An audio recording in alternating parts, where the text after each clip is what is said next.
दोस्तों, क्या आपको नवरात्रि का गहरा अर्थ पता है? इस वीडियो में हम आपको नवरात्रि का गहरा अर्थ बताने वाले हैं। और अगर आपको पसंद आए तो वीडियो के नीचे कमेंट बॉक्स में जय माता दी ज़रूर लिखें। आपको बता दें, नवरात्रि यानी कि 9 रातें। यहाँ नव के 2 अर्थ हैं, नया और 9। रात्रि वो है जो आपको विश्रांति देती है। हमारे जीवन में 3 तरह के ताप होते हैं, आधि भौतिक, आधि दैविक और आध्यात्मिक। जो कष्ट प्रकृति से मिलता है, जैसे गर्मी, सर्दी, अतिवृष्टि, अनावृष्टि या फिर भूचाल आ जाना, उसको आधि दैविक ताप कहते हैं। परिवार से, पति पत्नी, बच्चों, अपने मन, व्यवहार से या फिर दरिद्रता आदि होने से होने वाली परेशानियां आधि बौद्धिक ताप है। सब कुछ होते हुए भी मन में कष्ट, बेचैनी और अप्रसन्नता होना, ये आध्यात्मिक ताप है। आपको बता दें कि ये रविशंकर द्वारा लिखा गया है, बताया गया है। इन्हें तापत्रय कहा जाता है, जो इन तीनों तरह के ताप से आपको शांति देती है।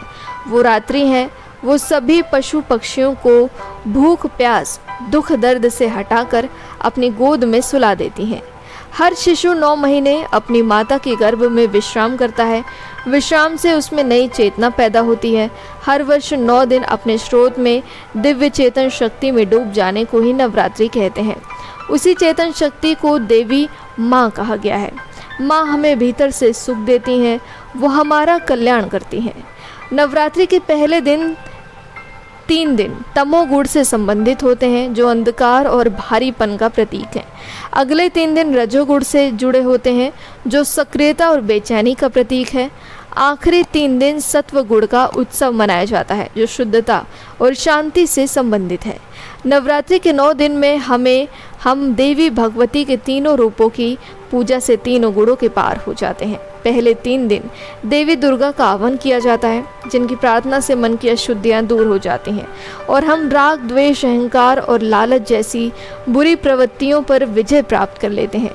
एक बार जब हम इन नकारात्मक प्रवृत्तियों पर नियंत्रण कर लेते हैं, तब अपने सकारात्मक गुणों को पोषित करने के लिए अगले 3 दिन देवी लक्ष्मी से प्रार्थना करते हैं। अंतिम 3 दिनों में जब हमारे भीतर सत्व गुण की वृद्धि हो जाती है, तब आत्मज्ञान प्राप्त करने के लिए देवी सरस्वती की आराधना करते हैं।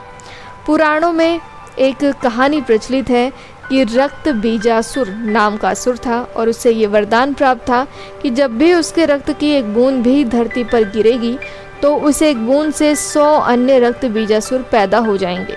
इस कारण वह बहुत उत्पाती हो गया था। ये दर्शाता है कि हमारे डीएनए में हमारे सभी गुण उपस्थित हैं, हमारा पूरा इतिहास उपस्थित है।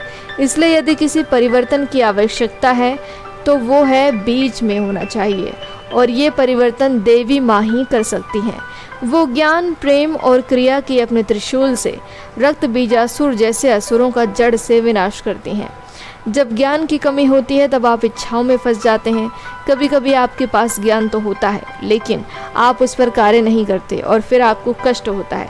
यह ज्ञान होते हुए भी आपके लिए क्या अच्छा है, आप उसे टालते रहते हैं। कार्य करने की इच्छा है और आप जानते हैं कि वो आपके लिए अच्छा है, फिर भी आप उसे नहीं करते। यह क्रिया शक्ति की कमी है। इसलिए जो भी नकारात्मक गुण हमारे भीतर गहराई में उपस्थित हैं, ज्ञान शक्ति, प्रेम शक्ति और क्रिया शक्ति से उसका विनाश किया जा सकता है।